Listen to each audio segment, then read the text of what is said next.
அன்னை பர்னிச்சர்ஸ், அன்னை திருமண சீர்வரிசை பொருட்கள், டிவி, ஃபிரிட்ஜ், வாஷிங் மெஷின் உள்ளிட்ட 200க்கும் மேற்பட்ட பொருட்கள் அடங்கிய திருமண சீர்வரிசை ரூபாய் 99,000 மட்டுமே. தமிழகம் முழுவதும் இலவச டோர் டெலிவரி. தொடர்புக்கு 7550144440 9345044044.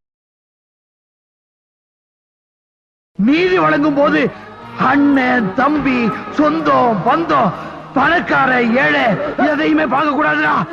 நாயத்தை மட்டும் தான் சொல்லணும். அனைவருக்கும் வணக்கம். நாம் தமிழர் கட்சியிலிருந்து 1000 பேர் கூண்டோடு விலகி திமுகவில் இணைந்தார்கள். நாம் தமிழர் கட்சியிலிருந்து 3000 பேர் விலகி திமுகவில் இணைந்தார்கள். நாம் தமிழர் கட்சியிலிருந்து விலகி தாவேக்காவில் இணைந்தார்கள். நாம் தமிழர் கட்சி சேலம் கலைப்பு, நாம் தமிழர் கட்சி கோவை கலைப்பு, நாம் தமிழர் கட்சி பாளையங்கோட்டை கலைப்புன்னு சொல்லி யாராவது ஒருத்தர் கட்சியிலேருந்து நீக்கப்பட்ட ஒருத்தன், 1.5 வருஷமாக வேலை செய்யாமல் கட்சியிலேருந்து நாம் தமிழர் கட்சியிலேருந்து ஒதுக்கப்பட்ட ஒருத்தன், அவன் 1.5 வருஷம் கழித்து நீங்கிறதா சொல்லி பதிவு போட்டால் அவன் வீட்டில் போய் பேட்டி எடுத்து என்ன காரணத்துக்காக நீங்கினீங்க, சீமான் மீது உங்களுக்கு நம்பிக்கை இருக்கா இல்லையா, சீமான் உங்களுக்கு என்னென்ன துரோகங்கள் பண்ணார், கட்சிக்காக நீங்கள் எவ்வளோ செலவு பண்ணீங்க, அவன் கட்சிக்கு வேலையாக பார்க்கலன்னு தான் அவனை நீக்கி விடுவாங்க. அவனை போய்ட்டு நீ கட்சிக்கு வேலை பார்த்தியான்னு கேட்டால் அவன் வேலை பார்க்கலன்னு தான் நீக்கி விடுறது. அவன்கிட்ட போய் நிற்கக்கூடிய சன் டிவி குணசேகரன் இன்றைக்கி திமுகவிலிருந்து நான் விலகுகிறேன் அப்படின்னு சொல்லி திமுகவுடைய சேலம் தகவல் தொழில்நுட்ப அணியினுடைய துணை செயலாளர் விலகியிருக்காரு. அவர்கிட்ட போய் எதுக்காக நீங்கள் விலகுனீங்க, என்ன காரணத்துக்காக விலகுனீங்க அப்படிங்கிறத இந்த சன் டிவி குணசேகரன், இந்த தந்தி டிவி பெராமகன் ஹரி, அதே போல் இந்த ஆதன் தமிழ் மாதேசு, அப்புறம் இந்த நியூஸ் 7 ஒரு தமிழ்நாட்டையும் முதல் பெண் பத்திரிகையாளர் ஒருத்தர் இருக்காங்க, இவங்களாம் கொஞ்சம் பேட்டி எடுத்து போட்டிங்கன்னா நல்லாயிருக்கும். அவர் கட்சியிலேருந்து நீக்குவதற்கு வெளியேறுவதற்கு, திமுகலேருந்து வெளியேறுவதற்கு வேறு எதுவும் காரணங்கள் இருக்கான்னு தெரியல. ஆனால் அவர் சொன்ன காரணங்கள் ஏற்புடைய காரணங்கள். அது திமுகவில் நடந்து கொண்டிருக்க விஷயம், இது யாருமே மறுக்க முடியாது. இப்போ ஒருத்தர் நாம் தமிழர் கட்சிக்கு கோடியாக செலவு பண்ணங்க, ஆனால் என்னை மதிக்கலைன்னு சொல்ல முடியாது. ஏன்னா அவன் கோடியாக செலவு பண்ணுறதுக்கு ஒன்றும் இல்லை, கோடியாக செலவு பண்ணுற கட்சியே இல்லை. நான் கட்சிக்காக என் சொத்தை பூரா விற்றேன் அப்படின்னு ஒருத்தன் சொல்கிறான்னா அது அப்பட்டமான போய் எவனும் வித்திருக்க வாய்ப்பே கிடையாது. ஆனால் நாம் தமிழர் திமுகவிலிருந்து விலகிய இந்த சேலத்தை சார்ந்த எம்பி எழிலரசன் அவர்கள் சொன்ன காரணம் ரெண்டுமே ஏற்புடைய காரணங்கள். ஏன்னா எனக்கு தெரிஞ்ச நிறைய திமுகவினர் என்கிட்ட சொல்லியிருக்காங்க, திமுகவில் தலித்துகளுக்கு பாதுகாப்பு இல்லை, கட்சியில் எந்த முக்கியத்துவமும் தலித்துகளுக்கு இல்லை. இது அவர் சொல்லியிருக்கிற முதல் காரணம். இந்த காரணம் ஏன் அப்படி சொல்கிறாரு, திமுகவில் தலித்துகளுக்கு முக்கியத்துவம் இல்லை, தலித்துகளுக்கு பாதுகாப்பு இல்லை திமுக ஆட்சியில். சேலம் மாவட்டம் திருமலைகிரி ஒரு திரௌபதி அம்மன் கோவில், அந்த கோவிலுக்குள்ள ஒரு தலித் பட்டியல் சமூகத்தை சார்ந்த ஆதி தமிழ்குடியை சார்ந்த ஒரு தம்பி சாமி கும்பிட போகிறான். சேலம் திருமலைகுடியுடைய திமுக ஒன்றிய செயலாளர் மாணிக்கராஜ் அந்த பையனை எப்படி பேசினார், அந்த பையனுடைய அம்மா அப்பாவை எப்படி பேசினார் அப்படிங்கிறத எல்லாரும் பார்த்தோம். அவர் மீது PCR வழக்கு போடப்பட்டு இந்தியாவிலே PCR வழக்கு போட்டு நாளை நல்ல பெயிலில் வந்தவர் திமுகவுடைய ஒன்றிய செயலர் மாணிக்கராஜ் தான். அப்போ அந்த சேலம் மாவட்டத்திலேயே தலித்துகளுக்கு பாதுகாப்பு இல்லை. தமிழ்நாடு முழுமைக்குடைய திமுகவுடைய ஒன்றிய செயலாளர்கள் எத்தனை பேர் பட்டியல் சமூகம், தமிழ்நாடு முழுமைக்குடைய திமுகவுடைய மாவட்ட செயலாளர்கள் 74 பேர் இருக்காங்க, மாநகர் புறநகர்னு, அதில் எத்தனை பேர் பட்டியல் சமூகம். திமுக கூடிய அமைச்சர்களில் இப்போ தான் கோவிச்செழியனுக்கு ஆதி திராவிட நலத்துறைக்கு மட்டுமே கொடுக்கப்பட்ட பட்டியல் சமூக பொறுப்பு முதல் முறையாக நாம் தமிழர் கட்சி பல இடங்களில் அழுத்தம் கொடுத்த பிறகு, பொது வழிகளில் பேச ஆரம்பித்த பிறகு உயர்கல்வித்துறையை மரியாதைக்குரிய கோவிச்செழியனுக்கு கொடுத்துருக்காங்க. அது வரைக்கும் ஒரு சீட்டு தான், அதுவும் ஆதி திராவிட நலத்துறை மட்டும்தான் அவங்க கொடுப்பாங்க. பொது தொகுதியில் நிப்பாட்ட மாட்டாங்க, தனித்தொகுதியில் மட்டும்தான் நிப்பாட்டுவாங்க. இந்த திமுக விலகி இருக்கிற எழிலரசன் என்ன சொல்கிறாருன்னா, தலித்துகளுக்கு ஓட்டு மட்டும் இல்லை அப்படின்னா திமுக அவங்களை கண்டுக்கவே செய்யாது அப்படிங்கிறாரு. அது யதார்த்தமான உண்மை. அதே போல் திமுகவில் உயர்மட்ட பொறுப்புகள் இருக்கும் இல்லையா, இந்த அமைப்பு செயலாளர், பொதுச் செயலாளர், துணை பொதுச் செயலாளர், கொள்கை பரப்பு செயலாளர், இப்படின்னு பல பொறுப்புகள் இருக்குது. அது என்னைக்காவது பட்டியல் சமூகத்துக்கு கிடைச்சிருக்கா நீங்கள் பார்த்துருக்கீங்களா? திமுகவில் ஆரம்ப காலத்திலேருந்து திமுகவில் சேர்ந்து சட்டம் படித்து வழக்கறிஞராகி திமுகவில் இணைஞ்சு மாவட்ட அளவில் பேச ஆரம்பித்து, அப்புறம் மாநில அளவில் பேச ஆரம்பித்து, அப்புறம் உலகத்தில் பல்வேறு நாடுகளில் திமுகவுக்கு போய் பேச ஆரம்பித்து பட்டிமன்றங்கள் கலந்து கொண்டு திமுகவுடைய தவறுகளுக்கும் முட்டு கொடுத்து, திமுக இல்லாத அந்த 10 ஆண்டுகள் ஆட்சியில் திமுகவுக்காக கடுமையாக உழைச்சி திமுக மீதான எல்லா தவறுகளையும் தன் மீது போட்டுக்கொண்டு சமூக வலைதளங்களை ஏச்சும் பேச்சும் வாங்கி ஊடகங்களில் உட்கார்ந்து கொண்டு திமுகவுக்கு முட்டு கொடுத்தாலும் அந்த முட்டையும் முரட்டு முட்டா கொடுத்து திமுக மீதான அவதூறுகளுக்கும் திமுக மீதான விமர்சனங்களுக்கும் தாங்கி நின்ற சொல்லப்போனால் கொஞ்சம் நல்ல படித்த சிந்தனைவாதி பேசக்கூடிய அவர் பேச்சில் நமக்கு முரண்பாடு இருக்கலாம், கொள்கையில் முரண்பாடு இருக்கலாம், ஆனால் கொஞ்சம் படிக்கக்கூடிய ஆள் தமிழன் பிரசன்னா. அந்த தமிழன் பிரசன்னாவுக்கு இல்லாத தகுதி இந்த தருதல ராஜீவ்காந்திக்கு என்ன வந்துச்சு? தமிழன் பிரசன்னாவுக்கு கொடுக்கப்படாத பதவி இந்த தருதல ராஜீவ்காந்திக்கு என்ன வந்துச்சு? தமிழன் பிரசன்னாவுக்கு கொடுக்கப்படாத முக்கியத்துவம் ஏன் ராஜீவ்காந்திக்கு கொடுக்கப்படுது? தமிழன் பிரசன்னாவுக்கு இல்லாத செல்வாக்கு திமுகவில் எப்படி நாம் தமிழர் கட்சியிலேருந்து பஞ்சம் பிழைக்க போன ராஜீவ்காந்திக்கு எப்படி வந்துச்சு? தமிழன் பிரசன்னா திமுகவுக்காக 15-20 வருஷமாக உழைச்சவர், எல்லா தகுதியும் இருக்குது, அவரும் வழக்கறிஞர் தான். ஆனால் தமிழன் பிரசன்னா பட்டியல் சமூகத்தை சார்ந்தவர், ராஜீவ்காந்தி அது இல்லை. பட்டியல் சமூகத்தை சார்ந்தவர் என்பதனாலே தமிழன் பிரசன்னா திமுகவில் புறக்கணிக்கப்படுறார் என்பது பல பேருடைய குற்றச்சாட்டு.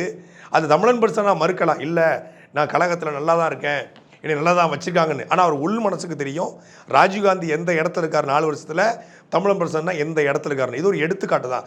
இதுபோல் பல பேர் இருக்காங்க. வெளியே தெரிஞ்சு தமிழன் பிரசன்னா, வெளியே தெரியாமல் எழிலரசன் போன்றவர்கள் திமுகவில் ஒடுக்கப்பட்ட பட்டியல் சமூகத்தை சார்ந்தவர்கள் திட்டமிட்டு புறக்கணிக்கப்படுறாங்க அப்படிங்கிற எழிலரசனுடைய குற்றச்சாட்டில் 100 விழுக்காடு உண்மை இருக்கிறது. திமுகவில் நான் இன்பநிதி எப்படியாவது முதலமைச்சராக்கணும், இன்பநிதியை அமைச்சராக்கணும் தான் கட்ட வேகம் அப்படின்னு சொல்லக்கூடிய அடிமைகளும் இருக்காங்க, ராஜ விசுவாசிகளும் இருக்காங்க. இந்த சேலம் எழிலரசன் என்ன சொல்றாரு அப்படின்னா, பேரனுக்கு பேனர் வைக்கக்கூடிய காலம் வெகு தொலைவில் இல்லை, அதுக்கு நாங்கள் தயாராக இல்லை, அதனால் நான் வெளியேறேங்கிறாரு. அதாவது கருணாநிதி, ஸ்டாலின், உதயநிதி, இன்பநிதி, அடுத்தடுத்த நிதிகள் வரலாம். உதயநிதி ஸ்டாலின் வரைக்கும் கூட ஓகேப்பா, இன்பநிதிக்கெல்லாம் நான் பேனர் அடிக்கிற நிலைமையில் நாங்கள் இல்லை, அதனால் நான் வெளியேறேங்கிறாரு. வாரிசு அரசியல் திமுகவில் கண்ணா பின்னான்னு இருக்குங்கிறது எல்லாருக்கும் தெரியும். ஏன்னா திமுகவுடைய அமைப்பே அப்படி தான் இயங்குது. இந்த திருச்சியா நீ கேஎன்ஆருடைய மகன், விழுப்புரமா பொன்முடி அவர் மகன், வேலூரா துரைமுருகன் அவர் மகன், அங்கே செந்தில் பாலாஜியா அவருடைய சகாக்கள், அவருடைய வகைராக்கள், தமிழச்சி தங்கபாண்டியன், தங்கம் தனசு அவங்க வகைராக்கள், அனிதா ராதாகிருஷ்ணன் அவங்க வகைராக்கள். அப்படி ஒவ்வொரு ஊர்லேயும் ஒவ்வொரு மாவட்டத்திலையும் ஒவ்வொரு தொகுதிக்குள்ளேயும் ஒவ்வொரு ஒன்றியத்துக்குள்ளுமே அப்பா மகன் பேரனு கருணாநிதி என்ன ஃபார்மெட்டோ அதே ஃபார்மெட்டு தான் திமுக மொத்த திமுகவும் இயங்குது. அப்போ புதிதாக கட்சிக்கு உழைக்க வர்றவன், புதிதாக இணைகிறவன், கட்சியில் கடுமையாக உழைச்சவன், அதான் அப்பா உழைப்பார், பையன் பிஸ்னஸுக்கு போயிருப்பான், அவங்க குடும்பமாக இருக்கும், அந்த குடும்பம் கடைசி வரைக்கும் கண்டுகொள்ளப்படாது. யார் குடும்பமாக ஸ்ட்ரக்சராக இருக்கானோ, எவன் பண வசதியோடு இருக்கானோ அவனுக்கு மட்டும்தான் திமுகங்கிற அந்த அமைப்புக்குள்ளே இயங்க முடியும். இதுக்கு நாங்கள் ஒருபோதும் கொடி பிடிக்க மாட்டேன்னு சொல்லி ஒரு மான தமிழை திமுக விட்டு வெளியேறியிருக்கான். ஸ்டாலின் இளைஞரணி தலைவராக இருக்கும்போது நான் மாவட்ட இளைஞரணி தலைவராக இருந்தேன், உதயநிதி ஸ்டாலின் இளைஞரணி தலைவர் வரும்போது நான் மாவட்ட இளைஞரணியாக இருந்தேன், இன்பநிதி நாளைக்கு இளைஞரையும் ஒருவர் நான் மாவட்ட இளைஞரையாக இருப்பேன். அதே துண்டு அதே கரைவெட்டி, நீங்கள் மட்டும் அப்படியே மேலே ஏறி போவீங்க, நாங்கள் அப்படியே இருக்கணுமாடா அப்படிங்கிற கேள்வியை திமுகவுடைய பல பேர் உள்ளுக்குள்ளே புழுங்கிக்கிட்டு இருந்தாங்க. அதை ஒருத்தர் வெளிப்படையாக கேட்டிருக்காரு. தலித்துகளுக்கு பாதுகாப்பு இல்லை, திமுகவில் வாரிசு அரசியலுக்கு நாங்கள் போஸ்ட் ஓட்ட முடியாது, இன்பநிதிக்கு போஸ்ட் ஓட்டுற நிலைமையில் நாங்கள் இல்லைங்கிற இந்த 2 காரணத்துக்காக வெளியேறிருக்காரு. நாம் தமிழர் கட்சியிலேருந்து வெளியேற்றப்பட்டவங்க, விரட்டிவிடப்பட்டவங்க, வேலை செய்யாமல் கிடந்தவங்களை பேட்டி எடுத்து போட்ட ஊடகங்கள் இந்த திமுகவிலிருந்து, அதுவும் ஆட்சியில் இருக்கும்போது திமுகவுடைய மாவட்ட செயலாளர்கள் சாதி பார்க்குறாங்க. சேலத்தில் குறிப்பிட்ட ஒரே சமூகத்தை சார்ந்தவர்கள் அதிகாரத்தில் இருக்காங்க, பொறுப்பில் இருக்காங்க, அதனால் வெளியேறுன்னு சொல்லி திமுக சமூக நீதி, சமத்துவம், சாதி ஒழிப்பு பேசுது, அதுதான் கொள்கையாக வைக்குது. அந்த கொள்கையை திமுகவில் கடைபிடிக்கலன்னு சொல்லி ஒருத்தர் வெளியேறாரு. இதையே நீங்கள் டிபேட்டாக மாற்றலை, இதையும் பேஸ்புக் பொருளாக மாற்றலை, இதையும் ஒரு செய்தியாக கூட மாற்றலை. என்னது திமுகவில் சாதி பார்க்குறாங்களா அப்படின்னு பல பேர் கேட்பாங்க. நீங்கள்லாம் பொது தொகுதிக்கு ஆசைப்படலாமான்னு கேட்டவர் தான் கருணாநிதி. ஓசூர்லேருந்து வந்தால் என்ன கவுடாவான்னு கேட்டவர் தான் ஐயா ஸ்டாலின். சாதி பார்த்து தான் திமுகவில் ஒன்றிய செயலாளர் தொடங்கி அமைப்பு செயலாளர் வரைக்கும் பதவி கொடுக்கப்படுது.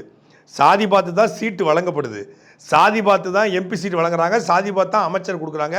அதுவும் குறிப்பிட்ட மொழி பேசக்கூடிய ஆட்களாக இருந்தால் 11 பேரும் ஒரே மொழி பேசக்கூடிய ஆட்களாக திமுகவில் மட்டும்தான் இருப்பாங்க. அப்படிப்பட்ட ஒரு சாதிய கட்டமைப்பு நிறைந்த கட்சி தான் திமுக.